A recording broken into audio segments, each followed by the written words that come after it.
Good morning, everyone. Hyvää huomenta kaikille. I'm born in Australia, but both my parents were born in Finland. Minä olen itse syntynyt Australiassa, mutta molemmat vanhempani ovat syntyneet täällä. So my mum was born in Imatra, my dad was born in Kouvola. Äitini on Imatralta ja isä Kouvolasta. Jos joku puhuu suomea, mä ymmärrän ihan ok, mutta mun suomi ei ole niin hyvä, että anteeksi, että mä en saarnasta suomea. Joo, jos joku suomea puhuu, niin mä kyllä ymmärrän sitä, mutta en halua saarnata siinä sillä kielellä. My wife's Emma and we've got 5 wonderful kids. Ja sitten vaimoni Emma on tuolla ja meillä on 5 ihanaa lasta. Happy Father's Day to everyone. Ja lapsille hyvää isänpäivää. Miksi se meni?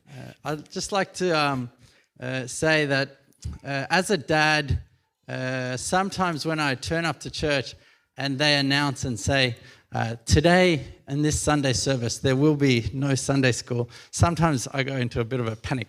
Ja kun tulee joskus kokoukseen näin ja sitten sanotaan sunnuntaina ja sanotaan, että ei ole pyhäkoulua, niin tulee vähän niin kuin paniikki. And I might start praying that it would be a short service and that the person preaching would preach for a short time. Ja mä oon rukoillut, että tästä tulisi nyt lyhyt tästä saarnasta tänään. So like when they say there's no Sunday school, I'll start thinking, I wish and hope this sermon today will be short. Ja kun sanotaan, että nyt ei ole pyhäkoulua, niin mä toivon silloin, että saarna on lyhyt. So today I'll do a shorter sermon than we would normally have at this church on Sundays. Päivänä vähän lyhyemmin saarnaan kuin normaalisti tehtäisiin. But hopefully, dads, this morning you got some special breakfast or some special gift. Mutta isille, niin toivottavasti tänään te olette saaneet tosi erityisen aamiaisen tai jonkun muun lahjan siellä. Any dads want to tell us what present that they got? One of the presents that they got, if they got open some presents this morning. Any dads want to tell us? Ja onko kuka missään tässä isä, joka haluaisi kertoa, minkä hyvän lahjan on tänään saanut? Oh no, we might have to ask the kids what presents they gave their dads. Täytyy sitten kysyä lapsilta, että minkä lahjan ne antoi. Okay. Dads, give us a wave if you opened any present this morning. Ja nyt jos olet saanut lahja tänään, niin heilutappas. Okay, anyone want to tell us what they got? Eikö kuka halua kertoa, mitä on saanut? Mä sain semmoisen hienon piirustuksen, mikä oli naamataulu ja nenän tilalla oli pyykkipoika. Ja sitten mä sain semmoisen helmistä tehdyn koristeen, minkä mä jo ripustin kotona seinälle. Okay, wow, kiva. Kiitos. Who else would like to say something? Haluatko joku muukin vielä kertoa, mitä sai? Ems, can you get the card from the bag? I'll show that little card.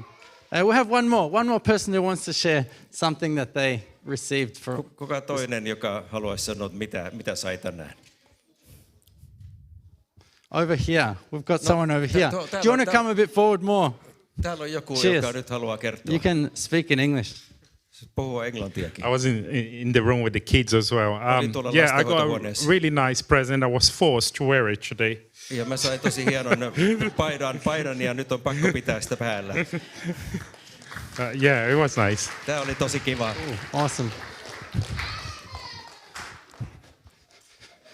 Sometimes we might get presents which are bought from the shop. Joskus me saadaan lahjoja, jotka on ostettu kaupasta. But it seems for me the best Father's Day presents are ones that the kids have made themselves. Mutta joskus kuitenkin musta parhaat lahjat on ne, mitä lapset on meille itse tehneet. I've got a card which says Dadsung at the top, like Samsung, but Dadsung. Ja että mä sain tämmöisen, tää on niinku Samsung, mutta isä-song tässä otsikkona.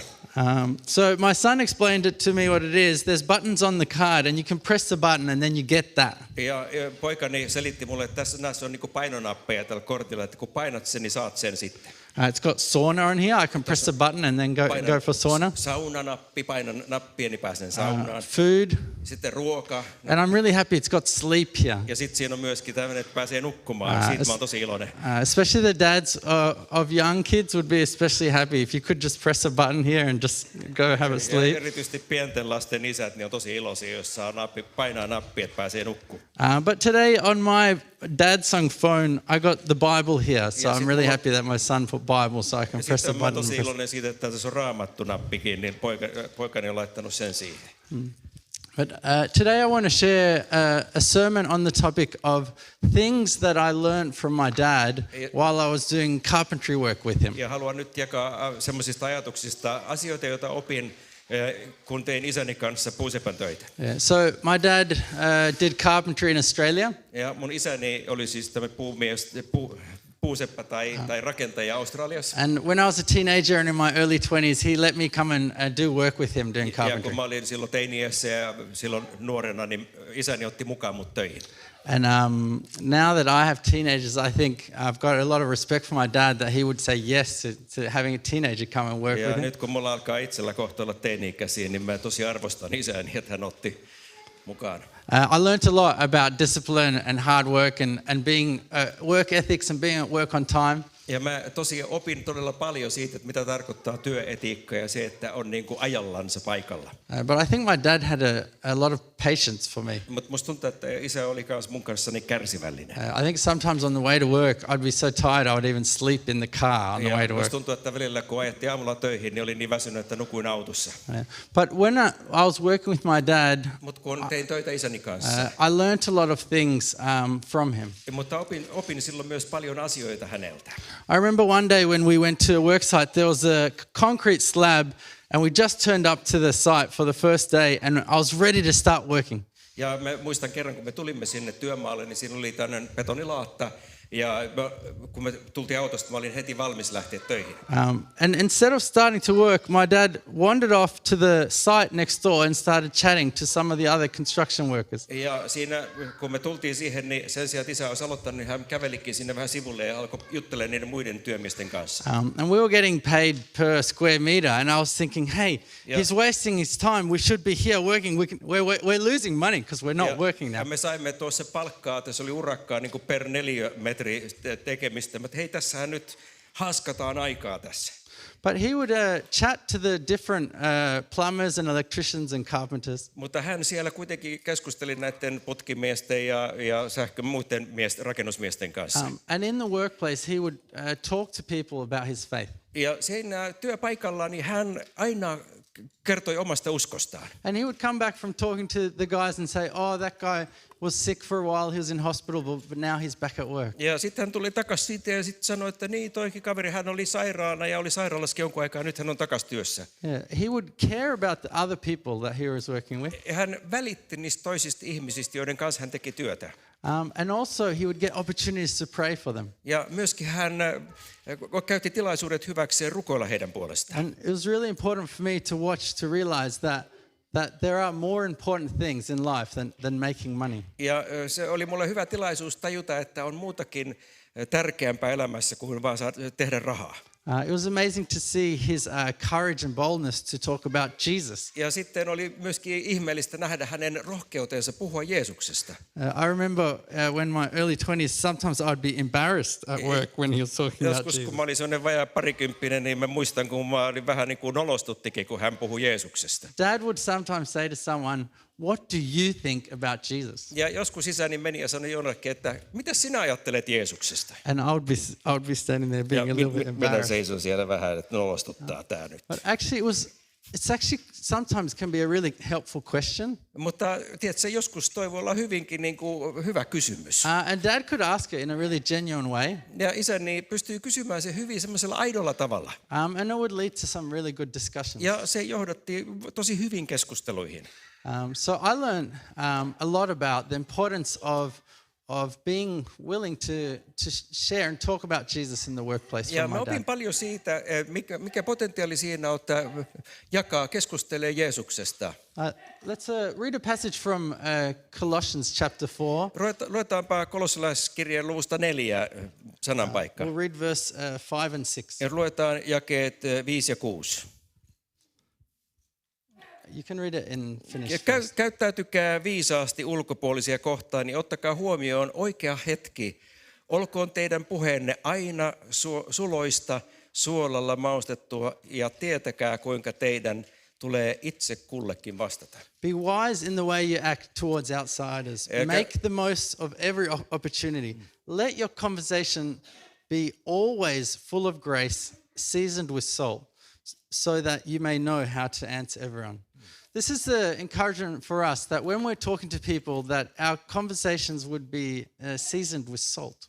Ja tämä rohkaisee meitä, meidän keskustelumme ihmisten kanssa, siinä tulisi olla maustettua, sen tulisi olla suolalla maustettua. But even when we have courage and when we have boldness to share, that there would also still be full of grace. Ja silloin kun me olemme rohkeat ja rohkeasti puhumme, niin se silti sisäisi semmoisen, niin se olisi täynnä armoa. Okay, let's go to 1 Peter chapter 3, verse 15. Ja mennään ensimmäiseen Pietariin, ja siellä se oli luku 3 ja 15. But in your hearts revere Christ as Lord. Amen. Always be prepared to give an answer to everyone who asks you to give the reason for the hope that you have. But do this with gentleness and respect. Vaan pyhittäkää Herra Jeesus Kristus sydämissänne ja olkoon aina valmiit vastaamaan kaikille, jotka kysyvät teiltä, mihin toivonne perustuu. Vastatkaa kuitenkin lempeästi ja kunnioittavasti ja pitäkää itsellenne hyvä omatunto. It was encouraging for me to watch my dad talk to people at work about Jesus, to see his boldness, but also to see him do it with a gentleness as well. Ja tämä rohkaisi minua nähdä myöskin isäni, kuinka rohkeasti hän puhuu, mutta myöskin kuinka armollisesti tai lempeästi hän teki sen. That we could talk to people about difficult topics, and even talk to people about different things, but we would do it with a gentleness and respect. Ja se, että me voimme ihmisille puhua vaikeistakin asioista, mutta kuitenkin niin kuin lempeästi ja kunnioittavasti. This is actually a good topic for us dads, just to remember that we should be treating people with gentleness. Ja tämä on meille isille hyvä muistutus siitä, kuinka meidän tulisi kohdella ihmisiä lempeästi. A good reminder for me now that I have 2 teenagers. Ja muistuttaa minua nyt tämä juttu, mulla on tuolla 2 noin teini-ikäistä. The other thing I learned from my dad is that he would be willing to take on a lot of young people and give them opportunities in the workplace. Ja toisen asian, minkä muistan isästä, oli se, että hän otti paljon nuoria mukaan ja antoi heille mahdollisuuksia. When we were building frames and trusses, sometimes we would have a team of like 2, 3 or 4 people. Ja kun me rakennettiin niitä talojen runkoja ja kattotuoleja, se vissi on, niin me oli paljon nuoria, joita me opetimme. And I would think if I was picking someone to join the team at work, I would pick someone with years of experience who works hard, who knows a lot, and who's done a lot already. Mä ajattelin, että jos minä olisin tuossa ja nyt vetäisin tuommoista ryhmää, niin mä ottaisin tietysti mukaan jonkun, jolla on paljon kokemusta ja tietää, miten ne menee. Then we would make more money. Ja sillähän me saataisiin enemmän rahaa.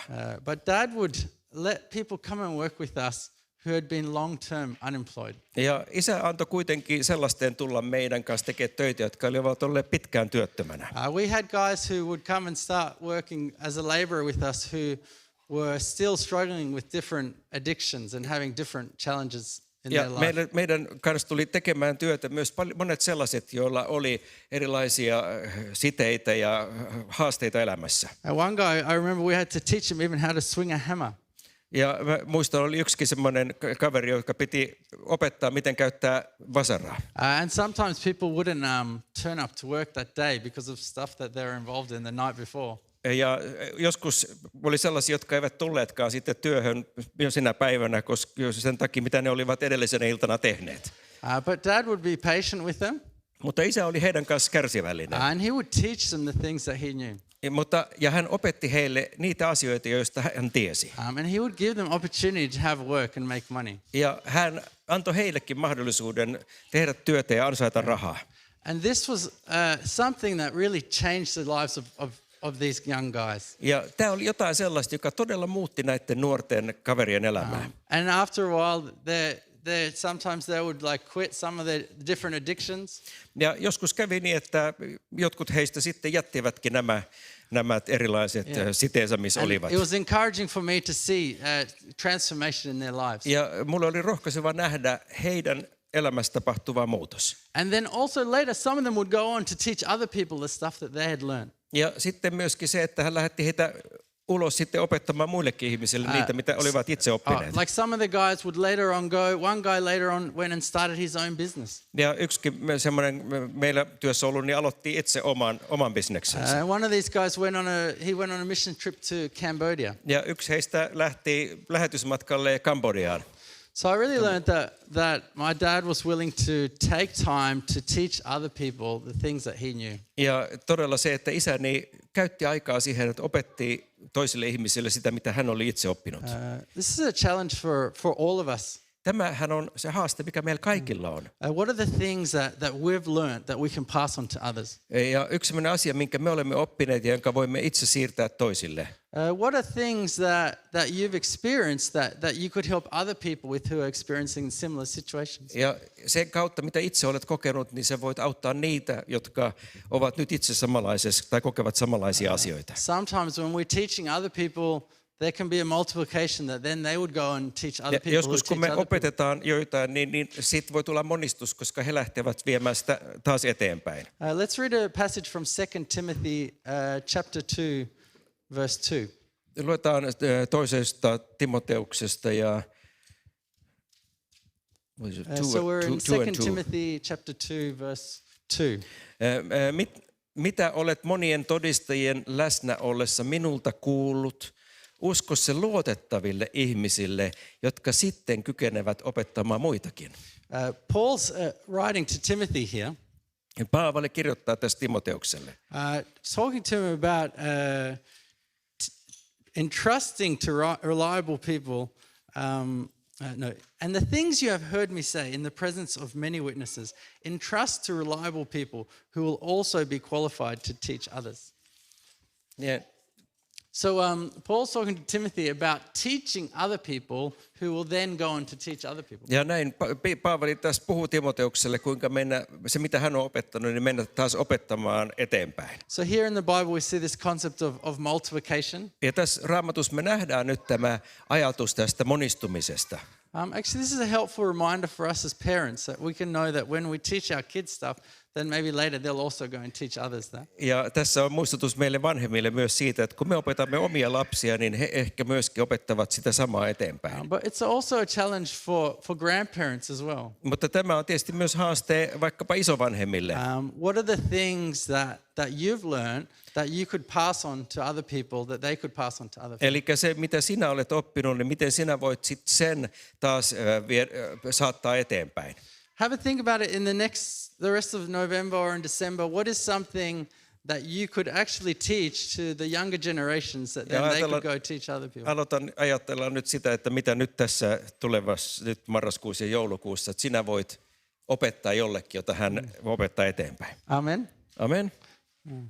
Maybe you want to teach your kids how to smoke trout. Maybe you want to teach them how to smoke trout, like how to savuttaa lohi. Trout. No. Yeah. Ja sä voit ehkä opettaa lapselle siitä, mitenkä tuommoista lohta savustetaan. Maybe you haven't got a chance yet to teach your kids how to make bulla. Sä et ehkä ole vielä kerinnyt opettaa pullan leipomista. Maybe there's some other things that you've learned in your life that are really important to you that you think, hey, I want to pass this on to Tai the ehkä sun younger elämässä on generation. jotain, joka sun mielestä on sulle todella tärkeä, jonka sä haluat siirtää seuraavalle sukupolvelle. I think sometimes if we're older, sometimes we might think that younger people don't want to learn from us. Ja joskus voi olla niin, että kun sulla on ikää jo, että okei, ne nuoremmat ei halua enää tätä oppia sinulta. I want to encourage you to challenge that assumption today. Ja mä haluan nyt haastaa tätä ajattelua.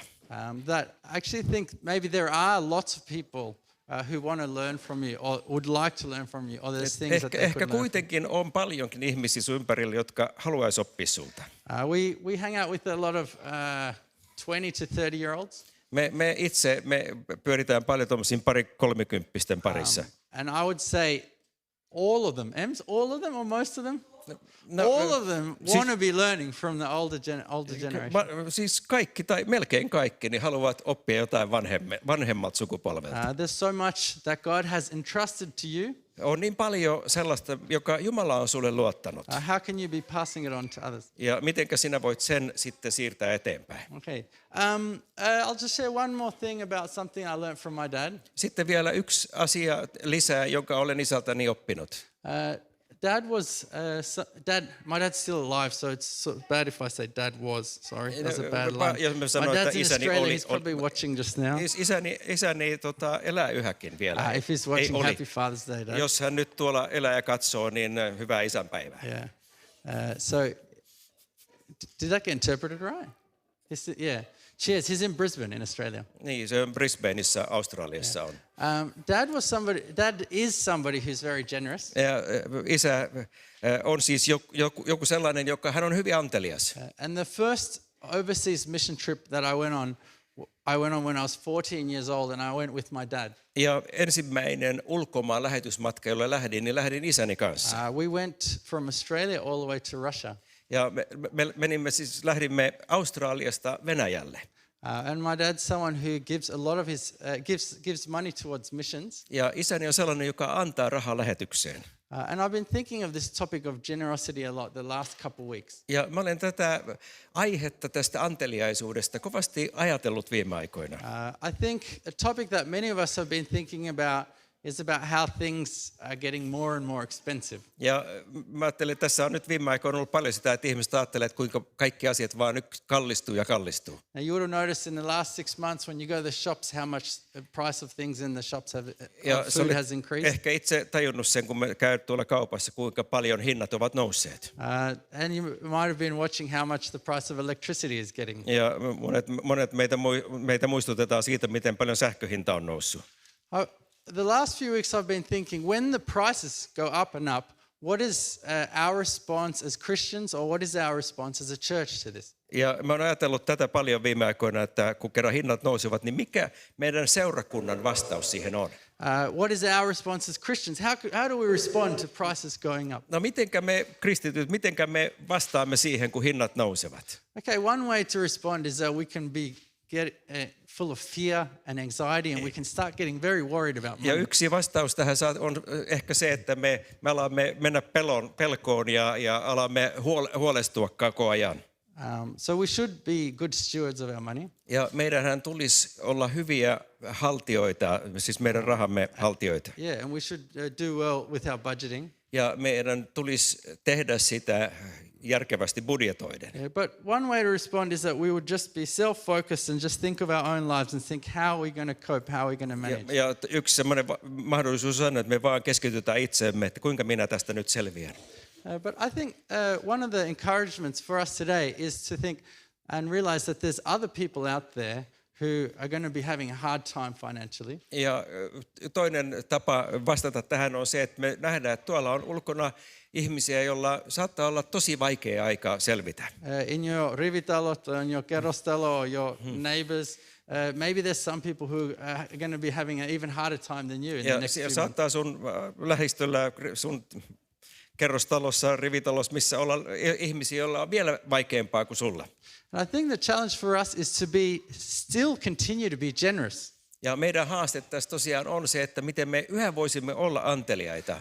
How can we be generous towards others in the next couple months? Että mitenkä me seuraavien kuukausien aikana pystyttäisiin olemaan anteliaita toisia kohtaan. If we're going through a hard time financially, then maybe we won't be able to be generous so much financially, but how can we be generous with our time? Ja jos meillä tulee vaikeat ajat, niin ehkä taloudellisesti me emme pysty olemaan niin anteliaita, mutta sitten meidän aikamme suhteen ehkä voidaankin. But if we're doing okay financially, how can we be generous to others with the blessings that God has given us? Jos meillä taloudessa menee hyvin, niin miten me voidaan kuitenkin olla siunaus toisille ihmisille? And I had this thought, what if we were to like come up with ideas like give somebody who you know who's just recently unemployed like a €50 voucher for Lidl or S-ryhmä.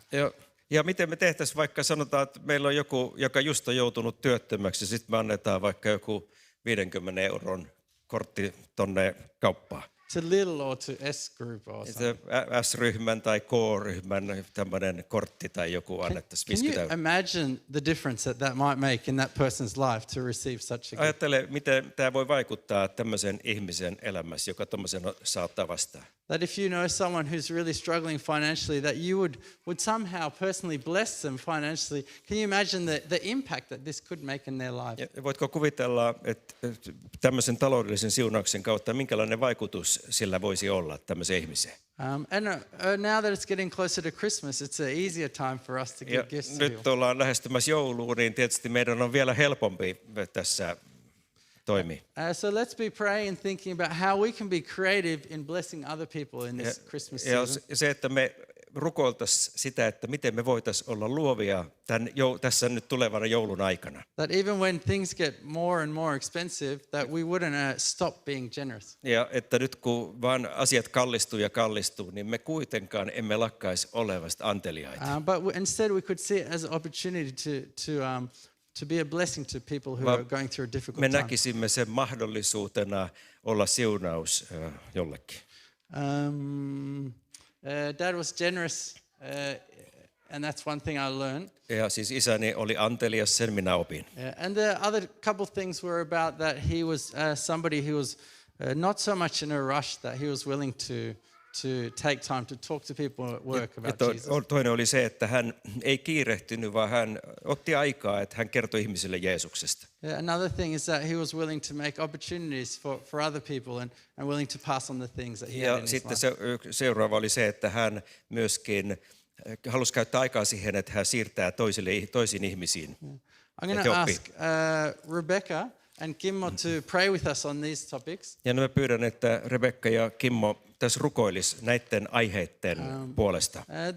That God would help us to know what to put into practice from today. Että mitä Jumala haluaa, että me kukin laitettaisiin käytäntöön nyt näistä asioista.